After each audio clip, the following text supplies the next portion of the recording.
আসসালামু আলাইকুম। কাছের এবং দূরে যে যেখান থেকে দেখছেন, cook and kids with Rumana channel থেকে আমি রুমানা আমার নতুন রেসিপিতে আপনাদের আমন্ত্রণ জানাচ্ছি।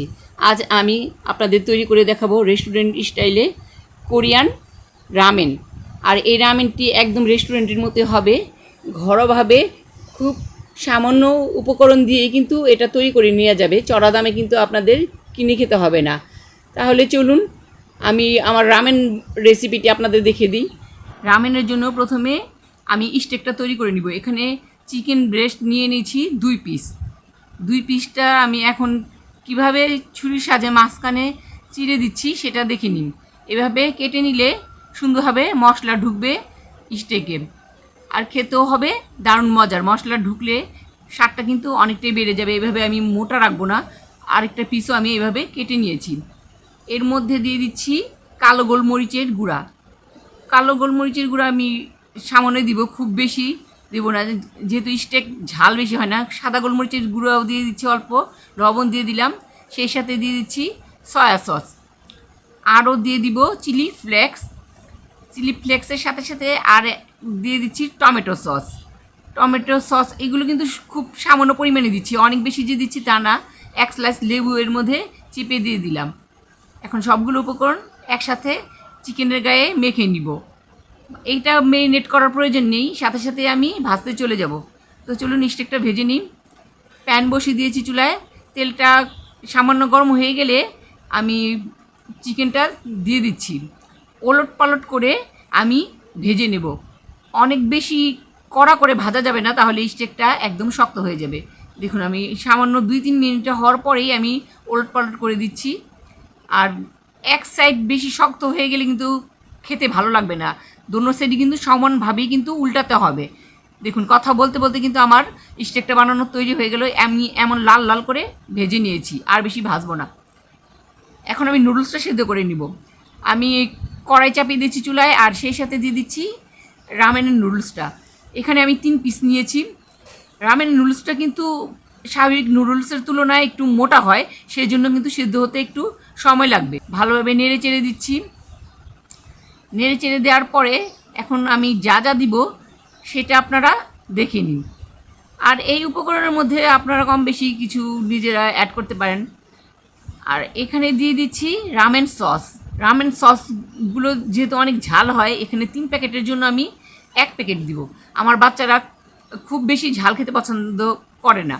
রামেন যদিও একটু ঝাল হয়, তারপর এই 1 প্যাকেটের ঝালই কিন্তু অনেকটাই ঝাল হয়ে যাবে। আর এর মধ্যে আরও যা যা দিব তা হচ্ছে চিকেন সসেস। আপনাদের কাছে যদি চিকেন সসেস না থাকে তাহলে আপনারা এটা অ্যাভয়েড করতে পারেন। থাই পাতা দিয়ে দিচ্ছি লবণ, থাই আদা আর লেবু পাতা। এই সবগুলো জিনিসই আমি রামেনের মধ্যে দিয়ে দিচ্ছি।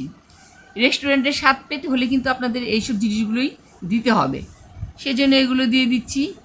আরও কিছু জিনিস অ্যাড করব, আপনারা দেখতে থাকুন। আর এখন আমি দিয়ে দিব আমার বানানো সস, রামেন সস। এই রামেন সসের রেসিপিটি কিন্তু আমাদের শর্টে গেলে আপনারা দেখতে পাবেন। আমি একদিনেই এই ভিডিওটা আপলোড করব। আমার তৈরি করা সসটা আমি পুরোপুরি দিয়ে দিচ্ছি। এই সসটা দেওয়ার কারণে রামেনের স্বাদটা কিন্তু অনেকটাই বেড়ে যাবে। আপনারা এই সসটা বানানোর চেষ্টা করবেন যখন এই রামেনের রেসিপিটা করবেন।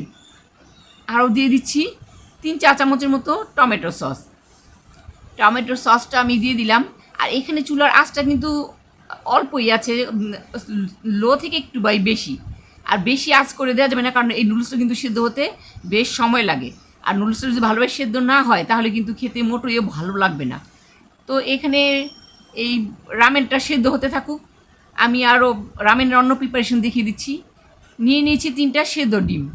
এই ডিমগুলোকে আমি মাছ বরাবর চিড়ে দিচ্ছি। 3টা ডিম নিয়েছি, যেহেতু 3 বাচ্চার জন্য করছি। আপনারা যদি বেশি লোকজন হয় তাহলে ডিমটা একটু বাড়িয়ে নেবেন। কোরিয়ান নুডলসে কিন্তু এমন ডিমগুলো এইভাবেই কেটে দিয়ে থাকে। তো আমার ডিম কাটা শেষ। এখন স্টেকটা আমি কেটে নিব। স্টেকটা কীভাবে কেমন সাইজ করে কেটে নিব সেটা দেখিয়ে দিচ্ছি। স্টেকটা অনেকটা ঠান্ডা হয়ে গেছে, সেজন্য কাটতে একটু সমস্যা হচ্ছিল। আর প্রথমে কাটতে গিয়ে দেখা গেল এর মধ্যে একটা চিকন হাড়। মেজাজটা খারাপ হয়ে গেল, এটা সরিয়ে নিলাম। এখন আমি কেটে নিচ্ছি, কিন্তু যেভাবে আমি কাটছিলাম আমার বাচ্চাদের মোটেও পছন্দ হচ্ছিল না। সেজন্য আমি অন্য স্টেকের পিসগুলো থেকে একটু বড় বড় করে কেটে নিয়েছি। সেটা আমি অফ ক্যামেরা করে নিয়েছি, এটা আর দেখালাম না। তো স্টেকের মাংসটা আমার কাটা শেষ। এখন দেখি আমার নুডলসের কী অবস্থা। হ্যাঁ, আমার নুডলস কিন্তু পানিটা প্রায় শুকিয়ে গেছে আর সেদ্ধ ভালোভাবে হয়ে গেছে। এখন আমি পরিবেশন করে আপনাদের দেখিয়ে দিচ্ছি।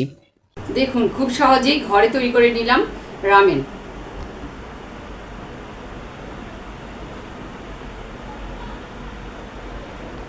রেস্টুরেন্টে যেভাবে সাদা তিল ছড়িয়ে পরিবেশন করা হয়, আমিও ঠিক সাদা তিল ছড়িয়ে পরিবেশন করছি। দেখুন, দেখতে কিন্তু রেস্টুরেন্টের চাইতে কোনো অংশে কম লাগছে না আমার তৈরি করা রামেন। তো বন্ধুরা, আমার তৈরি করা এই সহজ রামেনের রেসিপিটি যদি আপনাদের ভালো লাগে, তাহলে অবশ্যই আমাদের চ্যানেলটিকে সাবস্ক্রাইব করে দিবেন। লাইক, কমেন্ট, শেয়ার করতে ভুলবেন না।